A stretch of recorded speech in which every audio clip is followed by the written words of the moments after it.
we launched April 2023. We got to $65,000 monthly recurring revenue by that November, without a CRM, without emails, without nothing. So April to November, you went from 0 to 65,000 a month recurring revenue. Off social, one webinar, and one stage. Wow. Really, really cool. Email came later that next. I think email came 1 year after we launched. I think it was like out of 24 we started email.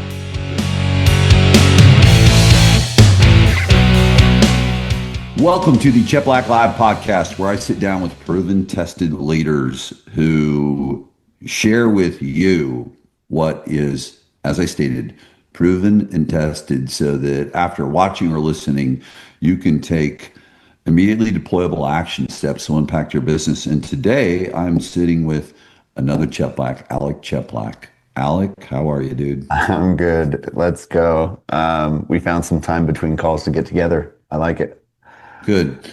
And this is one that, listen, I'm a lifelong learner, and I've always said, if you haven't ran a real estate operation, how can you be a coach? And guess what? I got to eat my words.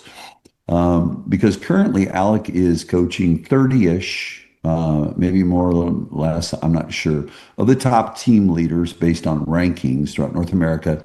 He has never sold a home. He's never ran a team or ran a brokerage. So we're going to have some fun, because you don't get to work with the folks that he's working with if there's not something that's proven and tested. So let's jump right in. We're gonna build up to that, but tell everyone what you were doing about 2.5 years ago before we even decided to work together. What exactly was your job? Yeah, I was personal training about 12 to 15-hour days at that point. Mm-hmm. Personal training clients on gym floors. Yeah.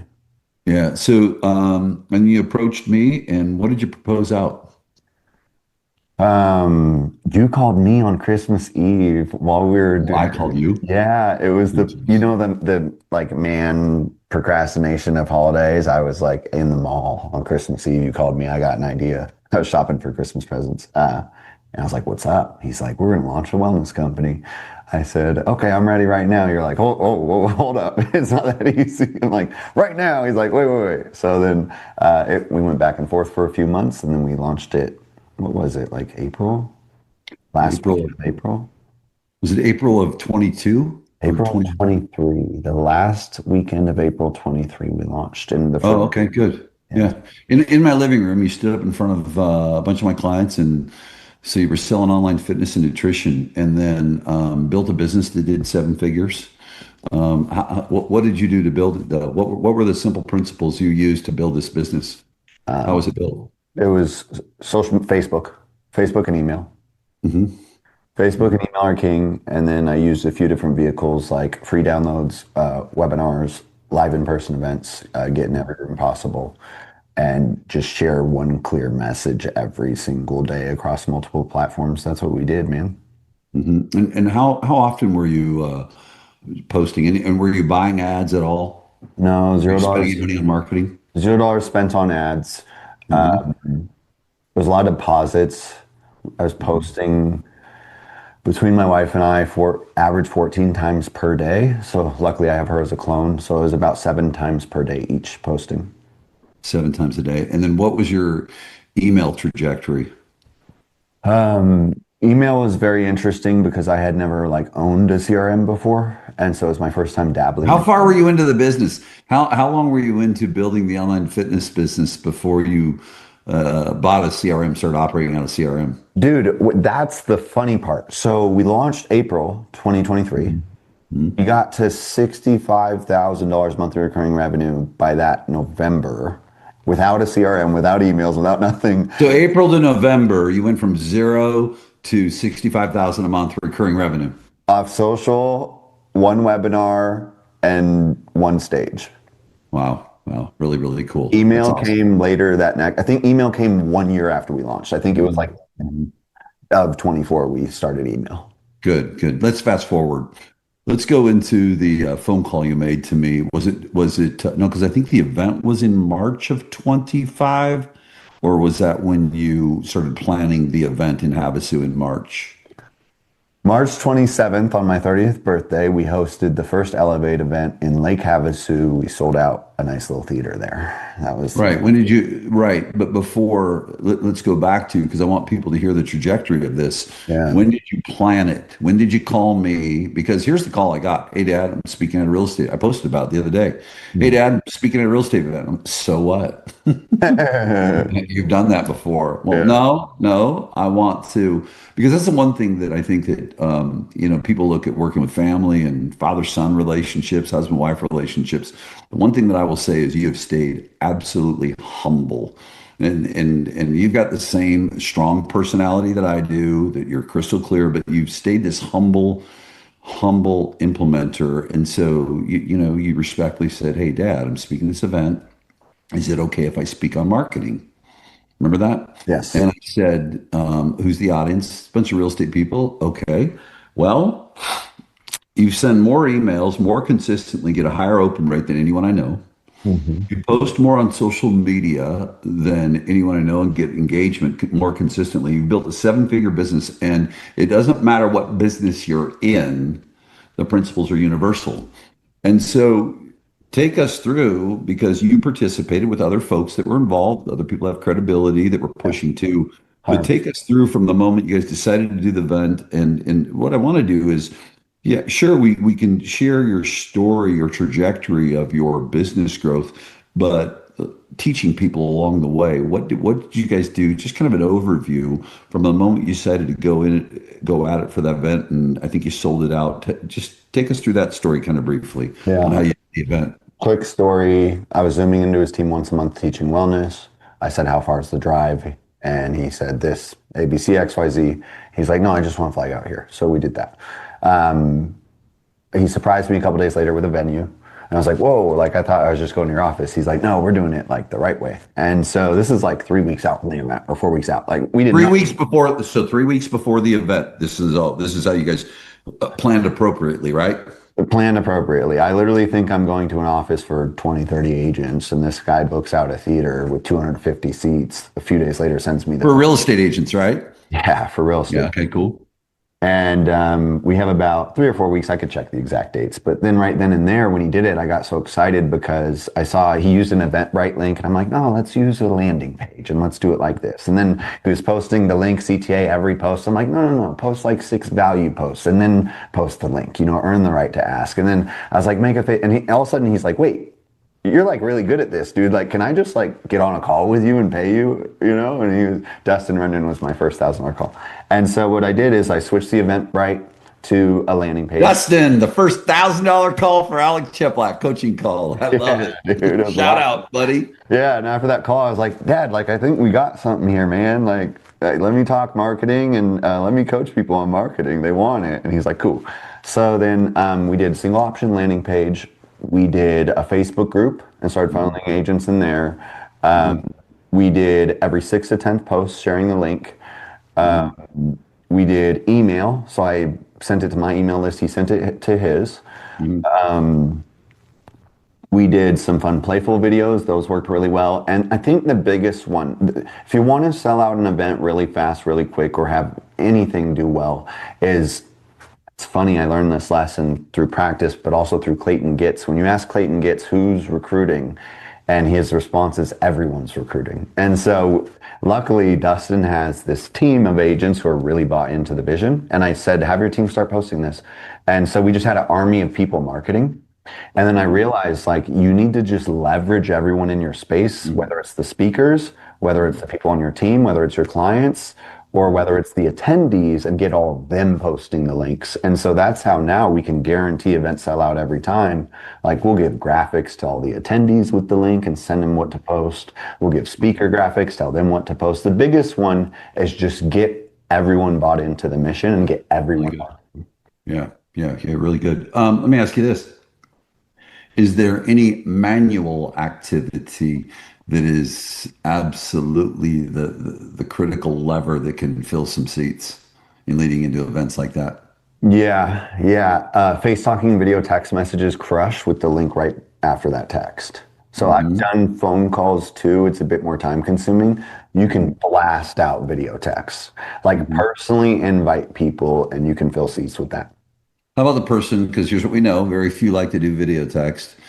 How about the person that says, you know what, I'm just not going to do that, and they sit down and do manual text. Have manual text filled events too? They do Just work as well. manual text, boom, invite, link. How have those worked? I mean, Todd Denman just sold out his first event ever. He just hit 250 right Yeah, now. we'll come back to that one too. Yeah. So people overcomplicate events and overplan them. And listen, I know people want to do things that are congruent with their brand, but the most important thing is creating an experience for people, giving people value, and then just doing what you need to do. So it's just some things to recap. Create a landing page, look professional. Okay. Don't ask. The difference between and what I've watched you do is I want to point out some of the things you talked about is that you've got to weave in, you've got to become a marketer. And a marketer isn't someone that's fancy stuff. Just be someone that contributes across social and across email. That's right. And then so you got the landing pages, you got the texting, enrolling all the people. And so when you went on stage though, too, because again, I hope people listen with, two ears you do, but, one ear hears the story, and see where you fit in the story. But the second one is hearing the action steps. Okay. So when you went on stage though and spoke, you did not do a call to action. You just did a lead magnet, a free download. First of all, tell people how long did you speak real quick? 30 minutes, hour? Such a good question. Somewhere between 30 to 60 minutes. I don't know why I don't know off the top of my head. That's not a complicated question. Yeah, that's so interesting. I guess I Okay. spoke 20 times this year. I forgot. Yeah. But you didn't try and sell anything at that event, did you? It was purely a lead magnet at the end, a giveaway. What did you That's do? it. Yeah. So what I did was I kept it was probably an hour knowing this. I kept my wellness presentation. Actually, I did wellness and marketing in one keynote. And then Okay. I only did marketing at the bottom, like final one third of the presentation. And when I Mhm. went into marketing, because I taught them wellness, then taught them the marketing that built the wellness company. And at the end, I launched a lead magnet free offer, and I had my first 6 marketing clients right So there. tell us what a lead magnet is. A lead magnet is typically a summarized 5 to 10 minute read document. It's like a band-aid solution. So it's for one person with a specific problem and it has a promise and title that is irresistible to them. I typically include 3 to 5 things within the document that would guarantee they get that promise. And then I Mhm. just go through the 4 steps to explanation for each topic. Step 1, what is it? Step 2, why is it important? Step 3, what's involved? And step 4, how to do it. Mhm. Let's stop on lead magnets right now. How many people have you told over and over and over again to get a lead magnet? Is everyone the answer? Every person, you're gonna laugh at this one. Shout out Monica Kelly, love her. Oh Um, yeah, she's awesome. but I always pick on her, and we're cool. We're friends like that. She bought a lead magnet like a month or two ago, right? And I was like, "Here, do this with it." And then she like didn't. But then 2 days ago she did, and she's like, "Alec, I got 13 leads today with agent recruits." She's all excited, and I'm like, "See all that waiting for nothing." And then she posted that she was doing her dials and tagged me, and she goes, Alec, I just recruited an agent from the lead magnet saying, hey, did you get the thing about the thing and how'd you like the thing?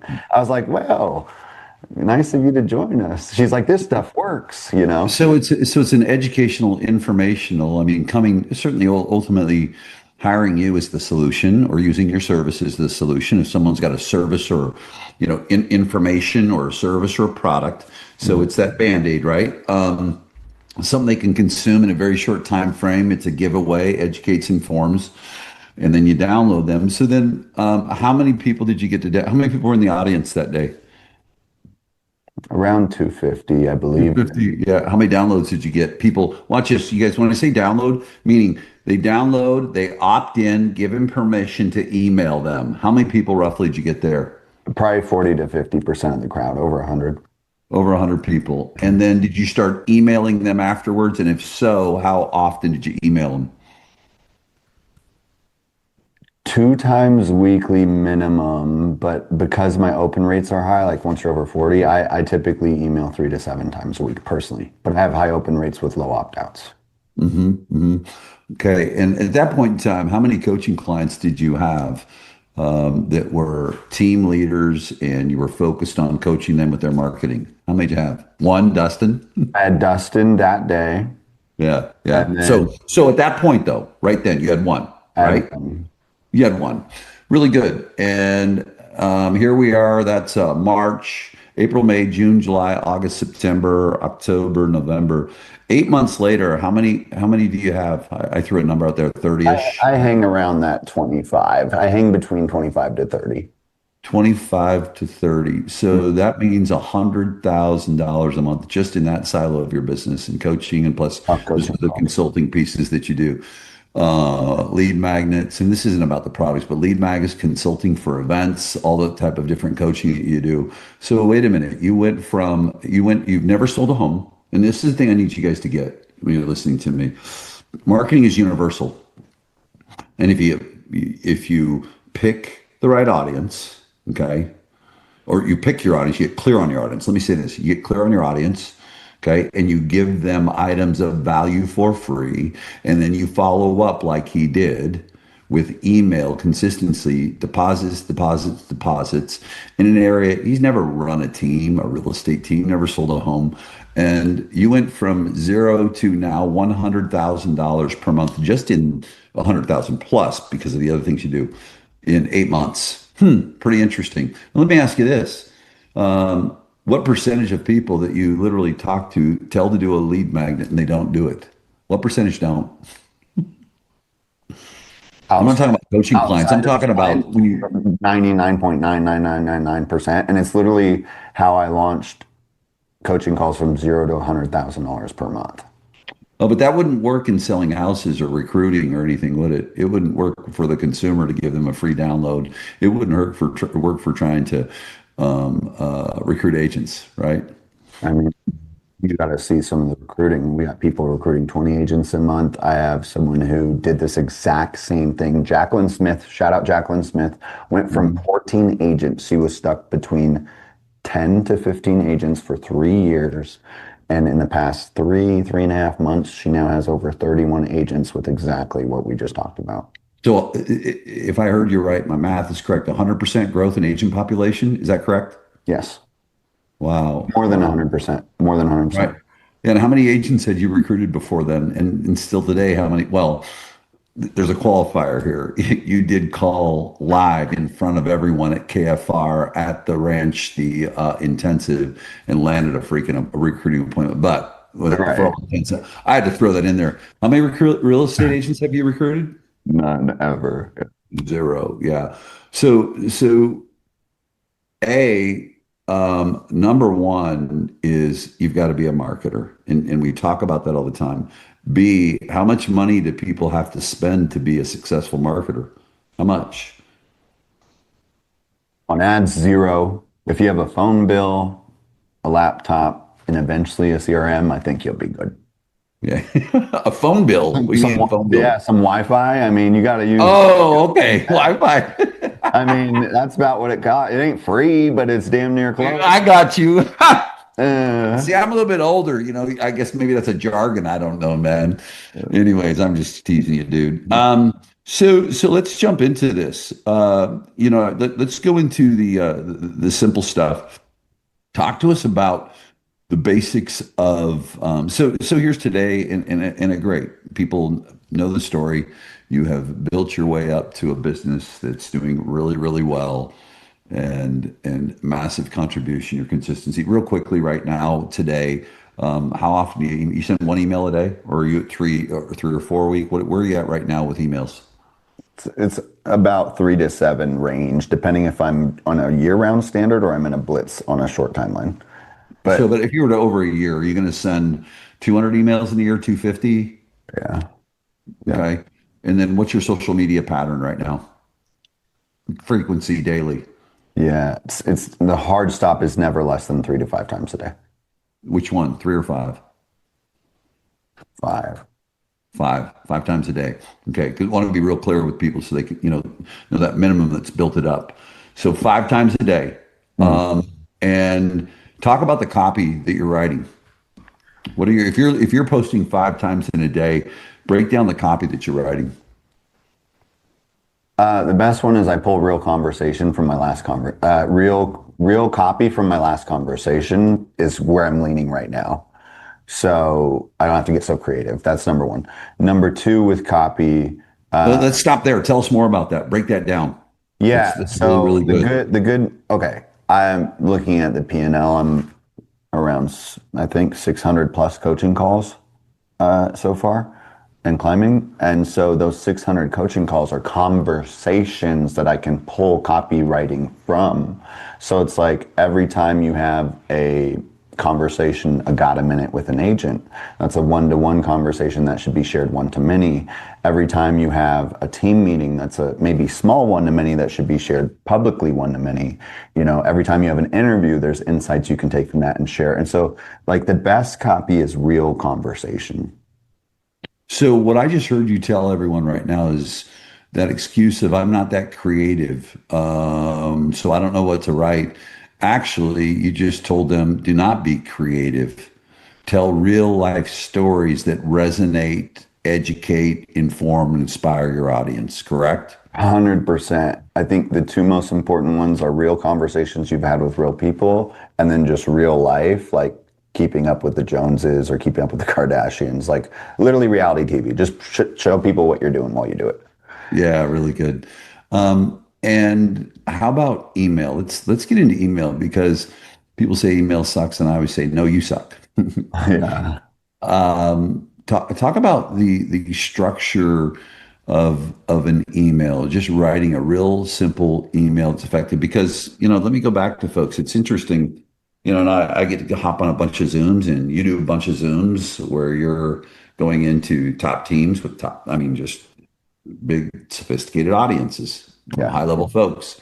Yet they brought you in to talk to me about email. I need some secret.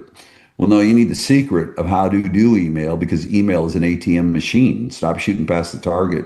So let's go down to the very, very basics of what a simple, highly effective email looks like, from the structure of it to the content and what your objectives are. And there's a couple different formats of emails, but Yeah. let's really help people here because I mean, how many people, let me ask you this before you go a little further, before you answer that. How many people would you say, if you talk to 100 people, what percentage of them have an effective email before they've been, I've got my hands on them before you've got your hands on them. What percentage do you think have a real effective email campaign where they're measuring open rates and they're getting good open rates and it's impacting their audience? You'll find exceptions. I'd say 1 in 10, like 10% of people. I will stumble across people that have good email, but it's That's very generous, I think. I think okay. it's generous. It is Yeah. far between. Luckily, I Yeah. run into some people where I am impressed, but most don't. Why do you think that is? Let's stop because I think there's with a large percentage of people that don't, that means a large percentage that are watching and listen to this don't either. And so let's go underneath. What do you think it is that keeps them from? What are the different reasons you think it keeps them from sending email? I believe it's the same thing that stops them from posting, actually. And I believe that they're so caught up in one-to-one conversations in real life. So their Mhm. email's one to many. It just is. Mhm. You get to write Mhm. one message and send it to thousands of people. Mhm. Social's the same way. You write one message, it goes to thousands of people. They're so caught up in real life one-to-one that Mhm. they aren't putting the energy toward one-to-many. And a lot of your one-to-one problems can be solved one-to-many through email and posts. Okay. So how do they do it if there's some other obstructions, whether it's I don't want to be put on a spam list or I don't want You to want like bother you people. want actual tactic on the spam thing, like segmenting and stuff? No, no, no, no, no, no, no. Okay. Just from a mindset perspective for them, a mindset. Yeah. This is a big one. This is a big one. And I think it's deep, actually. I think it's way Mhm. deeper than that. Mhm. Right now, anyone watching this, ask yourself one person who was a client of yours, who was an agent of yours, who went through great suffering. I mean, actually in real life, put a name down. And then think of what that challenge was. Maybe they were going through a divorce, or they're going through a death in the family, or they're going through a military move, or something like something that was extremely painful for them and the people they care about. And then think back to how your service, whatever you provided, whether you were leading the agent or you were selling them the house or closing the, whatever you did for them, helped them overcome the greatest suffering in their life. And every single one of you will have a name that pops up. And then you got to ask yourself the next time that you're reluctant to send an email or write a post is, what would that person's life look like if they didn't receive my message? Because there's other people like them who are suffering right now. And knowing that you're not a team leader, you're not a real estate agent, you're not a loan officer, you're a life changer who happens to do real estate or mortgage. And so that's your opportunity. It's a moral and ethical obligation to share your message. And when you transition from like, I don't know what to post and say, to like, I have an obligation to send this message, because if I don't, someone else's life is worse because of it. It's no longer negotiable. Like that, it is your duty. Wow. Really, really good. That's great. Let's jump into emails. If someone's structuring an email, how should they structure an email in its most simplest form? How should they structure it? A, and then B, what should the cadence of messaging look like? So give us a mini email masterclass, if you would. Yeah, the first one is, if you don't get it opened, you don't get it read. So your subject line is extremely important. Mhm. Couple different things here. There's three different types of hooks that we tend to use. And then there's a concept that I learned from Dean Graciosi. And so the three different hooks that we use is, the first sentence is an incomplete sentence. That's your subject line, dot, dot, dot. And then in the first sentence of the body of the email, it's dot, dot, dot, complete the sentence. That's my personal favorite. I just tend to use it. Crushes. People open it, man. Smashes, dude. Come on. It just works. It's the opener. It is. I kind of just get in the habit of using that one. But the second alternative that I think does really well is asking a question. Oftentimes a super casual a question that you would just say casually and text your friend, open rates go insane. Mhm. I'm like, are you in? Or I'm like, you gonna be there? Or like, we on? Or what's your plan this day? Like that, it crushes, dude. And it's so simple and dumb. And then, so ask the question in the first sentence, your subject line. In the first sentence of the email, that's technically your second sentence, you answer the question immediately. So it's not like you're bait and switching or messing with people. Ask the question and get to the point, okay? The third option is make a bold statement Mhm. in the subject line, something that would trigger some form of an emotion, whether good or bad. And then you double down or disagree in the actual email itself. And that Explain double down versus disagree. So if I'm taking a bold stance that some people may like or dislike, and I double down, that means I'm putting my flag in the ground and I will die on this hill. Can't tell me otherwise. Disagree with is, yesterday I did a big post. I did this one. It was a big, like, I'm not going to say the words, but I said email does not work. That was a big, bold statement. Yeah. And then I completely disagreed. And so when you do a bold statement, you're going to disagree, like obliterate it. And so I said, well, meanwhile, I have hundreds of email replies right now, and showed receipts. You see what I'm saying? That stuff crushes. Really good. And so let's talk about this. How about signature? I mean, and these are the little things. How about spacing? Aesthetics. Do you think aesthetics and how the copy looks So is important? when someone sends me a text and it's like this, I'm like, Even, oh, wait a minute. Even in text message, huh? dude, text message. Everything. I always actually go back to text when I'm teaching email and when I'm teaching writing, because that's one to one, and you need to speak one to many, like you're going one to one. So if someone sends me a paragraph, just consider this, and we'll go back to email. A paragraph that you have to scroll through, and I have no oxygen. There's no white space. I'm like, Yeah, oh, dude, no oxygen. oh man, I'm not reading. I'll read that one later. It's heavy for the brain, heavy for the eyes. So typically we suggest white space every 2 to 4 lines.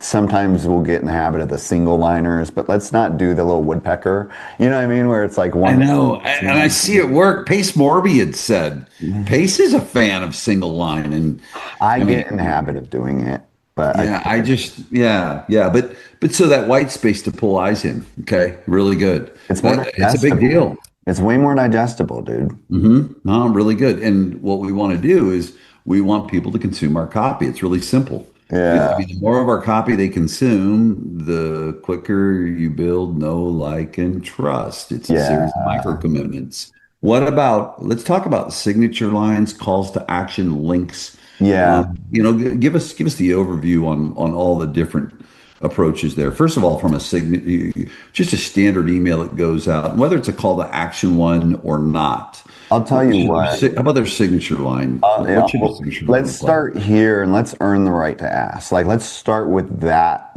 principle.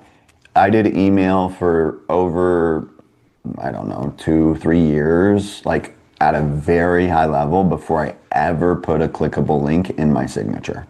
Interesting. So massive deposits. I want everyone to hear. So you were loading up that business relationship equity account. Give, give, give, give, give, give, give. Right? Yeah, as far as, Mhm. yes, correct. As far as Mhm. signature goes. Now Mhm. there's actually a hyperlink in the signature, whether it's You do have one in all of your signatures now? now I do. But Okay. All I right. feel I've earned that after how much email I've sent for so long. Right, right. So, what ratio would you say if you were just, from a general stream of consciousness here, is what percentage of the time is it? You go 3 to 1, 4 to 1, 5 to 1? Let me ask it this way. What would you suggest someone has a ratio? Because sure, you can put calls to action in your Yeah. emails, but what ratio of deposits should they work with when you look at cadence as far as that's concerned? Yeah, I think that 8 to 1 is really good if you want to build that relationship first, get your open rates up. 8 to 1 is a really good place to start. 8 deposits, one ask. Yeah, it's a really healthy place to start for your email list, and just for that law of reciprocity. Like it just is. Once Mhm. you've done that consistently for a while, you can ramp it up. Mhm. And especially when you're in the final week or two of a marketing timeline for an upcoming event or webinar, something that has real scarcity, because if they don't show up, it's gone. In that scenario, you can ramp it up crazy, but it's for a very temporary timeline. The biggest mistake is that people are, and I've seen this. I go, you send email? Or, yeah, and they show me, and every single email they send literally looks like a flyer. It is an advertisement. Yeah. It looks like spam. Oh, I learned this from Gary Halbert.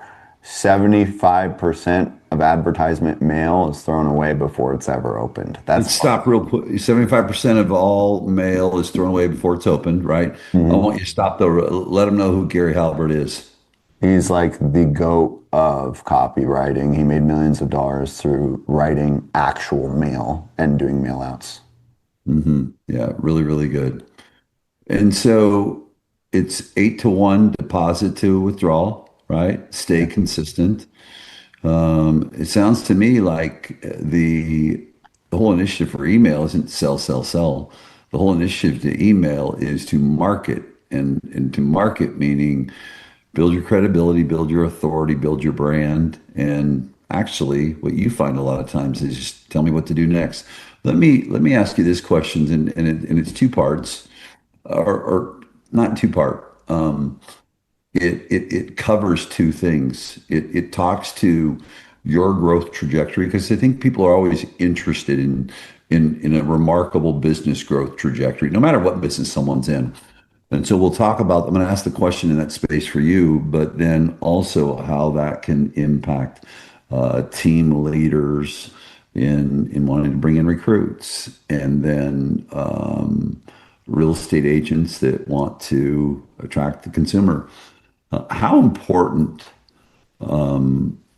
has it been in the growth of your business to acknowledge the results of the people you work with publicly? It's arguably the most important thing you can do, actually. How does someone, I'm going to explain why. I'm going to ask a question, actually. I want to create some curiosity here. How does someone who's never sold a house in their life and never recruited an agent in their life become an authority in an industry that they're an outsider? Mm. Only through acknowledging up and acknowledging down. It's not because of my own will, it's because of other human beings. And so I've consistently sprinted toward people above to create proximity and association. Okay. And then over time, that attracted people below, not inferior, but just where I'm serving them and help lifting them up. And then I'm consistently acknowledging them as well. So this is what it is. You never want to be at the top and you never want to be at the bottom. You always want to be in the middle. Acknowledge people who are helping you and acknowledge the people you are helping as well. And that is like the fastest way to build authority in any industry, even if you have no right to be there because you haven't done the thing. Really good. So taking that because it's what I'm hearing is you use that and have continued to in the growth of your business and your offerings, and now in coaching team leaders. And talk to me about this. Have you seen team leaders take action on this principle of acknowledging other people? Everyone wants love and recognition. Mhm. Have you seen it have a direct impact for some of the team leaders that you work with on acknowledging people, not just once a month, but I mean consistently? Talk about that. Yeah, 1,000%. So there's two ways that I see team leaders acknowledging agents who they're recruiting on their team. And because of it, they're starting to create FOMO where other people feel like they're missing out of the So, opportunity. so announcing a recruit joining. Yeah, the two ways you can acknowledge agents are a welcome post, that's number one, and an acknowledgement of a result post. That's number two. Correct. Really, really good. Brushes. And then they want to share it and they feel good. And then if you tag them all, their friends see it and their friends are curious. And it's like what I said with filling events. If you can get everyone marketing, it's like impossible not to grow or sell out or, you know what I mean? And so the same thing with your team. You want to grow your team, get everyone marketing. And every time you welcome them, get all the other agents and all them engaging. Every time they get a win, get all their friends and all the other agents engaging. And it's just sticky. Yeah, really good. So there was the first transition going from fitness and nutrition into, online. First you were a personal trainer and then you took it online and had great success and now you're coaching team leaders. Let's talk about this. Now you're coaching and training, consulting, I should say, vendors. Yeah. Talk about what is it? You got Easy Home Search, you're coaching them. I'm paying you and my partners are paying you, or Preston is. Yeah. Responsive, I'm paying you to coach them. Yeah. Not getting no discount. Rooster, and then Agent there's a fire. fourth, Agent Fire. And a soap company. A what? And a soap company that does 12 million a year just hired me. Right. How come, I want to come back to this because a lot of times it's easy for people to have the disconnect. Well, yeah, but that's not me. It's not me. Well, we're showing you everyone. I mean, Yeah. why is it that you could go from online fitness and nutrition coach to coaching then team leaders and top agents and now a soap company and software companies and service organizations? Well, why is that? It doesn't Oh, make sense. yeah, the reason why is because everyone has a problem, and if you actually like created a good product or service, it should actually be the solution to someone's problem. And the only problem is that you who've mastered this thing that you put your heart and soul into, that you know like the back of your hand, are speaking Chinese to a consumer who speaks English. And Messaging. so it's your messaging. There's a market to message mismatch. Mhm. And that's number one. Like, I am a translator. Okay. That's, if there was a weird thing that you could call me, it's a translator. That's what I do. I translate between the vendor, the owner, the founder, and the consumer. What Number, do people, let me stop there. What do people do wrong in their messaging? You nailed it. It is a total, they don't connect. What are they doing wrong? And they've got good intentions and they're running copy at them and they're running marketing at them. What are they doing wrong with their messaging? They're speaking way over their head. Like you put 5, 10, 15, 20 years into learning your craft. Your consumer doesn't need to know your product or service at all. They just need to know that it's the solution to their pain and the Mhm. exact logical, clear path to get there. It's called the ideal customer journey. So if you can speak English to them, because translate from Chinese to Or English. whatever. Yeah. Oh, I see. Right, right, right, right, You know what I right. mean? That's what I mean by English. Like if you can just speak their language, Right. their terms, and then you can Okay. show them a path, you Mhm. can do business together. Yeah. Yeah. That's really, really good. That's not that complicated. Let's do this in the interest of the time we got left here. Let's fast forward, and congratulations. You should be proud, and I'm proud of the work you've done, whether you're my son or anyone. It's remarkable. So here we are. Let's see, I think about 2 or 3 weeks ago, one of my coaching clients hired you to help support him do his very first ever event. Yeah. Never done an event before, and certainly got great speakers. I'm not going to take away from that, but I've seen great speakers, and 30 people show up. Give a down and dirty, a real quick.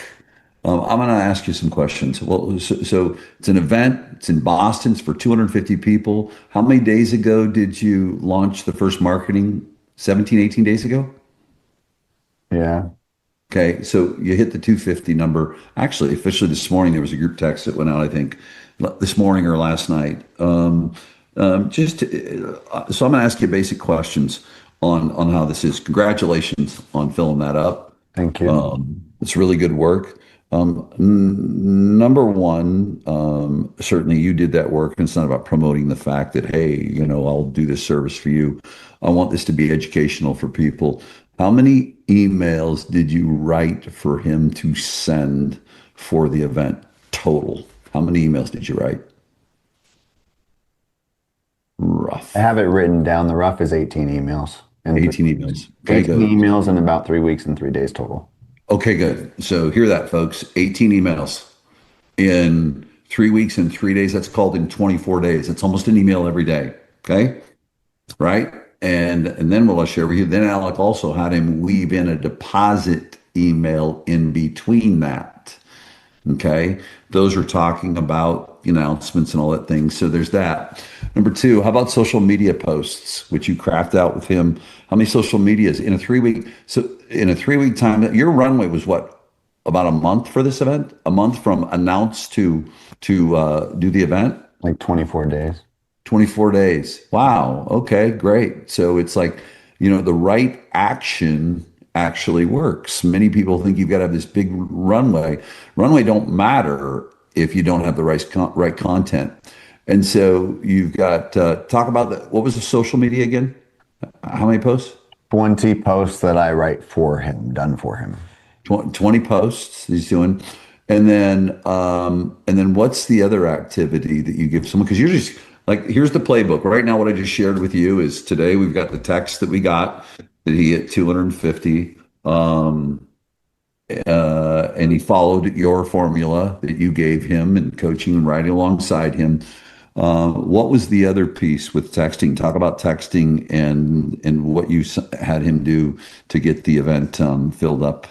50 text invites per day with a good morning text from me saying, you send in your text every day. So 50, you're assigning him to send 50 text messages a day. Yeah. And Okay. if he doesn't hit it, it's still great though. It's still more than most people would do. Copy and paste. And here he is right now with, I think, what the event's the 19th. Is that right? Yeah. Yeah. And so in 6 days, he's at 250. Certainly you'll go over that. And that's just the simple process, right? But the key piece is getting your messaging, correct? Yeah. 100%. All right. So share right now when you take a look at uh, the work that you've done with team leaders and top agents, so that we can leave them with something that can really impact, no matter what level they're at. What would three simple action steps be that you would give someone to either dive into, commit to being a marketer or be reminded of what they need to do. Maybe they've had some success in marketing, but they need to be reminded of. So three action steps to take and or that someone isn't taking and or that they need to be reminded of so we can send them off with some action steps. We'll do one for each of the three things I teach. For your audience, we're going to start there. Source a lead list. If it's your CRM or your contacts in your phone, whatever it is, source a lead list and send 20 friend requests per day on Facebook to that lead list so that they can start seeing your content. Anyone who's ever inquired, anyone who's ever done business with you should also be a friend of yours on Facebook. Really good. Number Cool. number two is messaging. Start writing and speaking one to many as if you're speaking one to one and post 3 times per day. Okay, so that's the style of writing to focus on, but then posting, getting that cadence. Mm-hmm. Three Okay. times per day. Okay. Okay, good. That's Number the three. second thing. The third thing is don't be afraid to ask, man. Like, does anyone even know you're hiring? Do they even know that you're right? Every sixth to 10th post, you earn that right to ask. And if you don't have a funnel, just start with now hiring awesome agents, now, helping buyers and sellers, anything. But just don't be afraid to funnel leads in, man. You got to ask. Closed mouth Yeah, doesn't get fed. really good. Awesome. Alec, appreciate your time. I know a lot of people get a ton of value from this. Where can people find you, reach out to you, and connect with you? Where's the best place? Facebook. Yeah, my first and last name. That's where it goes down on Facebook. Uh, Alec Cheplak on your personal Facebook page. that's it. Good. Awesome. Thank you. Appreciate you, man. Keep up the good work, bud.